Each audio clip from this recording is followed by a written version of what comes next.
बाहेर हॉलमध्ये मुकेश मोठमोठ्याने बोलत होता. म्हणत होता, मी काय वेडा आहे का?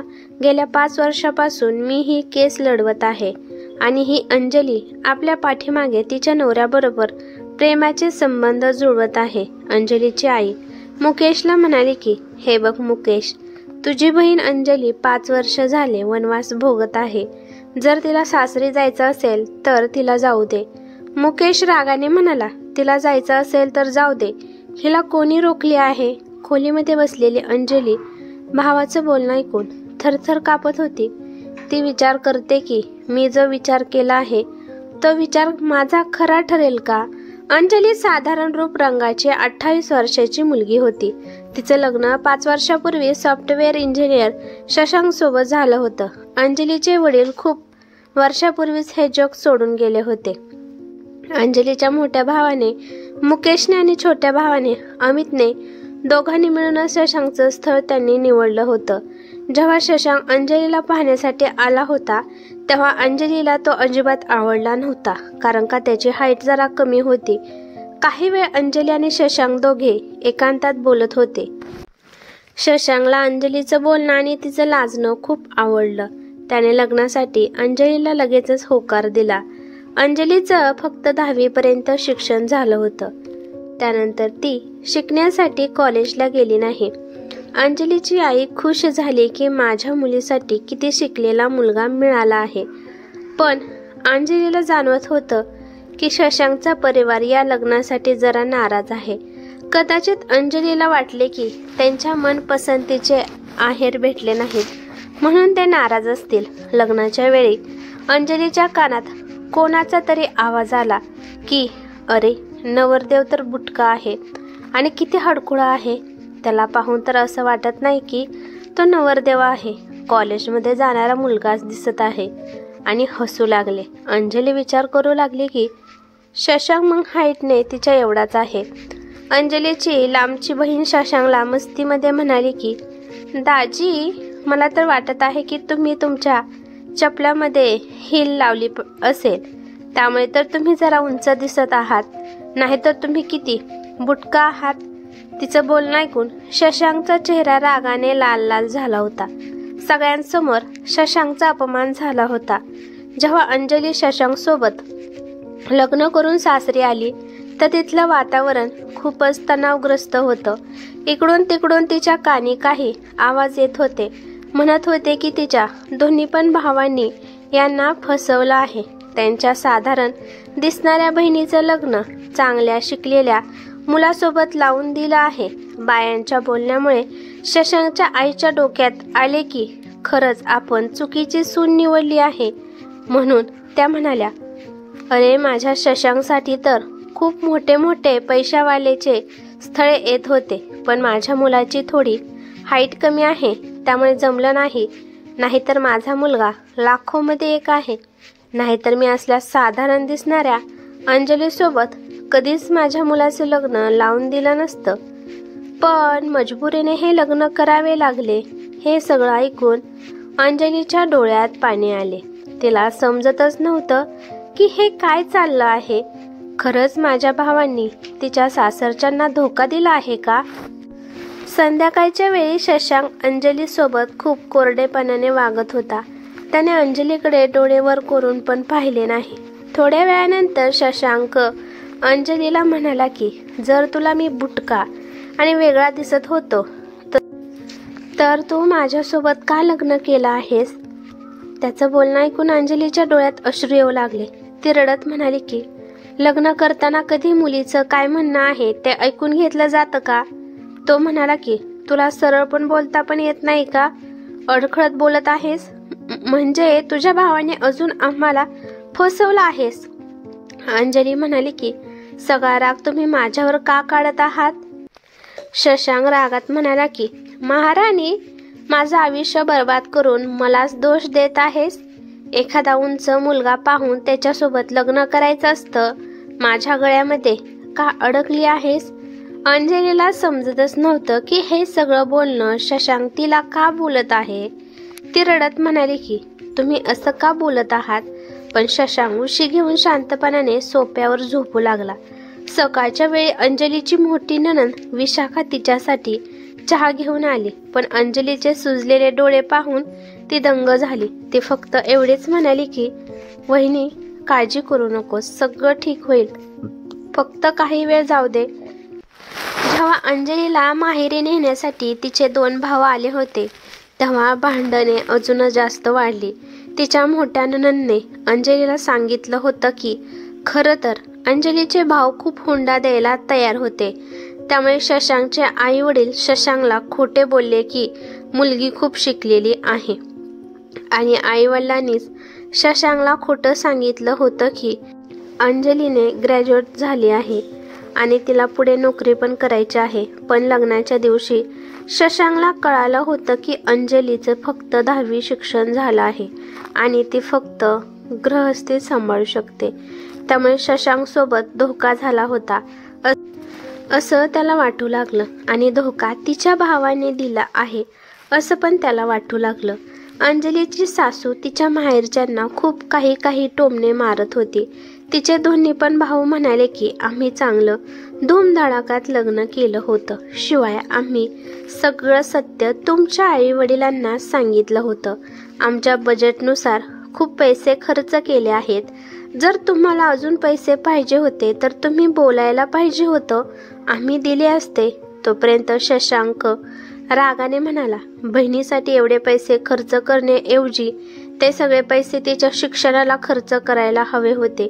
तिचं शिक्षण केलं असतं तर तुम्हाला तिच्यावर एवढे पैसे खर्च करावे लागले नसते. शेवटी अंजली ही एक खोटा सिक्का आहे, अशाप्रमाणे तिला हाकलून दिले गेले.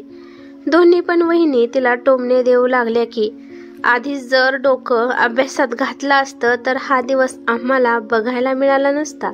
जरी अंजलीचं 10वी शिक्षण झालं असलं तरी तिला तिच्या शिक्षणाद्वारे एखादी चांगली नोकरी सुद्धा भेटली असती. अंजलीला बघता बघता माहेरी आलेलं 2 महिने झाले. अंजली पूर्ण दिवसभर तिच्याच खोलीमध्ये बसत असायची. अंजलीच्या मनात नसताना तिच्या भावाने शशांकवर केस दाखल केली.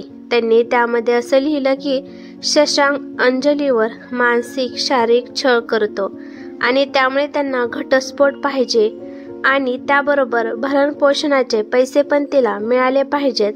दोन्ही पण वहिनींनी पण चांगले काम केले होते. त्यांनी अंजलीच्या भावांचे चांगलेच कान भरले होते. अंजलीला त्या दगडाच्या काळजाच्या असलेल्या व्यक्तीकडून काहीच पाहिजे नव्हतं, पण भावाच्या पुढे ती काहीच करू शकत नव्हती. तिला विचार आला की कमीत कमी एकदा माझ्यासोबत शशांकने याविषयी बोलायचं असतं, पण नाही. शशांकने तर अंजलीला पूर्णपणे दोषी मानलं होतं, ज्याचा गुन्हा तिने कधी केलाच नव्हता. कोर्टामध्ये केस चालू होती. तारीख दिलेल्याबरोबर सगळे हजर राहत होते, पण इकडे दोन्ही पण वहिनी जास्तच टोमणे देणे सुरू केले होते. अंजलीची हालत तिच्या आईला बघवत नव्हती. त्यांना अंजलीची खूप काळजी वाटू लागली. त्यांना समजत नव्हतं की माझ्यानंतर माझ्या मुलीचं काय होईल. त्यांना वाटत होतं की हे नातं गोडी गुलाबीने निभवायला पाहिजे होतं. विनाकारणच या कोर्ट कचेरीमध्ये पडले आहेत. कधी कधी अंजलीची आई दोन्ही पण मुलांना सांगत असायच्या, पण मुले म्हणायचे की आई, हे सगळं एकमेकांना बोलूनच ठरलं आहे आणि तो आता मला का दोष देत आहेस. अंजलीला वाटत होतं की तिच्यामुळेच घरात भांडणे होऊ लागले आहेत. आता अंजलीमुळे वहिनी आणि तिच्या आईमध्ये पण तू मी होऊ लागली होती. माहित नाही अंजलीला काय सुचलं, तिने फेसबुकमध्ये तिच्या नवऱ्याला मेसेज केला आणि म्हणाली की मला तुमच्यासोबत आपल्या केसबद्दल काहीतरी डिस्कस करायचं आहे. 1 तासाने अंजलीने पाहिले तर अजून त्याचा रिप्लाय आला नव्हता. तिला वाटलं की कदाचित शशांक जास्त फेसबुक यूज करत नसेल, परंतु अजून 1 तासाने तिकडून त्याचा रिप्लाय आला, ठीक आहे, रविवारच्याला भेटू, टाइम तू सांग. इकडून अंजलीने मेसेज केला, दुपारी 12 वाजता महात्मा चौक येथील रॉकस्टार हॉटेलमध्ये भेटू. त्यानंतर त्याने त्याचा नंबर अंजलीला पाठवला आणि म्हणाला की हा माझा नंबर आहे, याला सेव्ह कर आणि मी नाही लवकर आलो तर मला तू कॉल कर, आपण रविवारी भेटू. अंजलीने शशांकला भेटण्याबद्दल त्याला बोलली होती खरं, परंतु आता तिलाच भीती वाटू लागली, कारण ती विचार करते की जर शशांक त्याच्या घरच्यांना घेऊन आला तर, नाहीतर ते मला खूप टोमणे देतील. अंजली एकदा हा विचार करते की मी जाणार नाही, आणि एकदा हा विचार करते की मी जाणार. तिला विचार येतो की जर शशांकने मी पाठवलेला मेसेज स्क्रीनशॉट काढून जर माझ्या भावांना पाठवला तर माहित नाही पुढे काय होईल. शुक्रवार आणि शनिवार 2 दिवस अंजलीला पूर्ण झोप आली नाही. याच विचारात होती. रविवारी दुपारी 12 वाजता तिने घरच्यांना सांगितलं की मला काही प्रायव्हेट शॉपिंग करायची आहे, त्यासाठी मला जायचं आहे. असं म्हणून ती घराच्या बाहेर पडली. अंजली आज मस्त तयार होऊन जाणार होती. जेव्हा अंजली हॉटेलमध्ये पोहोचली तेव्हा तिथे शशांक तिच्या आधीच येऊन बसला होता. अंजलीला पाहिल्यानंतर तो लगेचच उठून उभा राहिला. शशांकला पाहून अंजली थोडीशी हसली. थोड्या वेळ ते दोघे शांतपणे बसले. समजतच नव्हतं की काय बोलावं. तेव्हा तिथे वेटर आला आणि काय ऑर्डर करायचं आहे ते विचारलं. वेटरने ते मेनू कार्ड शशांकला दिल्याने ऑर्डर करायला सांगितले, पण शशांकने ते कार्ड अंजलीकडे दिलं आणि तू ऑर्डर कर म्हणून सांगितलं. अंजलीने नॉर्मलच मेनू ऑर्डर करायला सांगितला. त्यानंतर हिम्मत करून शशांक म्हणाला की आता इथून पुढे काय करायचं तू ठरवलं आहे. अंजली उदास होऊन म्हणाली, मला माहित नाही. पहिले मी माझ्या आयुष्याबद्दल खूप विचार करत होते, पण मी आता काहीच विचार करत नाही. शशांक म्हणाला, हे बघ अंजली, आपण अजून पण नवरा बायको आहोत. आपला अजून घटस्फोट झाला नाही. हे बघ, तुझ्या दोन्ही पण भावाने माझ्यावर जे पण आरोप लावले आहेत ते एकदम चुकीचे आहेत. तुझे भाव विनाकारण मला त्रास देत आहेत. तुझ्या भावामुळेच माझी चांगली नोकरी सुटली आहे. अंजली म्हणाली, शशांक मी काय करू? माझेच भाऊ माझ्यासोबत उभे आहेत. शशांक म्हणाला की तुझे भाव तुझ्यासोबत नाहीत तर ते त्यांच्या अहंकारापुढे उभे आहेत. अंजली म्हणाली की मला कोणाच्या तरी आधाराची गरज आहे. शशांक रागाने म्हणाला की का? तू काय अपंग आहेस का? चांगली दिसत आहे, चांगलं शरीर आहे. त्यावर अंजली म्हणाली की पण मी तुमच्यासारखी शिकलेली नाही की कोणीतरी नोकरी करेल. त्यावर शशांक म्हणाला, 10वी पास आहेस, याच्यावर सुद्धा तू काही पण करू शकतेस. अंजली म्हणाली की मी तर पार्लर आणि बेकरीचा कोर्स करण्याबाबत विचार केला आहे, पण माझ्यात एवढी हिंमत नाही. शशांक अंजलीला म्हणाला की अंजली, मी लहानपणापासून उंचीने कमी होतो, त्यामुळे माझ्या मनात हीन भावना निर्माण झाली. सगळेच माझ्या कमी उंचीमुळे बोलत होते, त्यामुळे मी सगळ्यांकडे दुर्लक्ष करून फक्त अभ्यासावर लक्ष केंद्रित केले. मला तर फक्त माझ्यासारखी शिकलेली आणि नोकरी करणारी मुलगी पाहिजे होती, पण माझ्या परिवाराने आणि तुझ्या परिवारांनी मिळून माझं आयुष्य खराब केलं. अंजली म्हणाली की तुम्ही असं कसं बोलता? माझं पण आयुष्य खराब नाही का झालं? शशांक म्हणाला, अगं तुझ्यासोबत तुझा परिवार तर आहे, पण माझ्यासोबत तो पण नाही. मी खूप एकटा पडलो आहे. मित्रांमध्ये पण माझ्या लाईफ बद्दल बोलण्याचा त्यांना टाइमपास बनला आहे. सगळ्यांना वाटत आहे की माझ्या उंचीमुळेच माझी बायको मला सोडून गेली आहे. अंजली म्हणाली की तसं काही सुद्धा नाही. मी तर फक्त या सगळ्या ड्रामामध्ये कठपुतली आहे, जे सगळे मला फक्त त्यांच्या तालावर नाचवत आहेस. शशांक म्हणाला की कशामुळे तू कठपुतली बनली आहेस? अंजली, स्वतःमध्ये हिंमत आण, स्वतः निर्णय घ्यायला शिक, आत्मनिर्भर बन. दोघे खूप वेळ तिथे बोलत बसले होते. जेव्हा अंजलीच्या घरच्यांचा फोन आला तेव्हा त्यांना वेळेचं लक्षात आलं की खूप वेळ झाला आहे. रविवारच्या दिवसानंतर या दोघांमध्ये आता वारंवार बोलणं होऊ लागलं. आता अंजलीला शशांकमध्ये चांगला मित्र दिसत होता आणि इकडे शशांकला वाटू लागले की जरी माझी बायको जास्त शिकलेली नाही, पण समजूतदार आणि गोड आहे. शशांकच्या बोलण्यामुळे तिच्यात हिंमत आली होती. काहीतरी करून दाखवण्याचं तिने ठरवलं होतं. घरी बसल्या बसल्या ती मोबाईलवर शिवणकाम शिकू लागली. आता हळूहळू अंजलीचं मन शशांककडे वळू लागलं होतं. अजून काही दिवसांनी शशांकने तिला लंचसाठी इन्व्हाइट केलं. शशांक तिला म्हणाला की घरी काय सांगून आली आहेस? अंजली हसत म्हणाली की मी घरी मैत्रिणीच्या घरी चालली आहे म्हणून सांगून आली आहे. शशांक म्हणाला, अंजली, आपल्या नात्याला अजून एकदा चान्स देण्याचा विचार करणार का? जर तुला ठीक वाटत असेल तर. माझं तसं काही नाही. मला तर वाटत आहे की आपण एकदा चान्स दिला पाहिजे. मी तुझ्याबद्दल चुकीचा विचार केला, पण तू खूपच हुशार आणि समजदार आहेस. तू अजून एकदा जीवनसाथी म्हणून माझ्या आयुष्यात येणार का? अंजली म्हणाली की, पण शशांक, माझ्या भावाने तुमच्यावर जी केस केली आहे त्याचं काय? शशांक म्हणाला, जर तू माझ्या आयुष्यात येण्यासाठी तयार असशील तर त्याच्या पुढे मी सगळं हँडल करतो. घरी येऊन अंजलीने सगळं काही तिच्या आईला सांगितलं. त्या म्हणाल्या की, मला माहित होतं अंजली, शशांक तुला नक्की साथ देत असतो. हे बघ, आता यावेळी तुझ्यासोबत तुझे भाऊ उभे आहेत. जर पुढे तुझ्यासोबत काही वाईट झाले तर त्याला जिम्मेदार फक्त तू असशील. त्यामुळे तुझे भाऊ तुझ्यासोबत राहणार नाहीत. अंजलीने तिचा निर्णय घेतला होता. तिला न विचारता तिच्या भावाने तिचं लग्न शशांक सोबत पहिलं लावून दिलं होतं आणि आज स्वतःहून अंजलीने शशांकला निवडले होते. हे जेव्हा तिच्या दोन्ही भावांना समजले तेव्हा दोन्ही पण भाऊ भडकले. पण अंजली कणभर पण घाबरली नाही. अंजलीचे सासरचे दुसरे लोक पण तिला माघारी आणण्यासाठी तयार नव्हते, पण शशांकने कोणाचीच पर्वा केली नाही. तो न घाबरता अंजलीच्या घरी पोहोचला.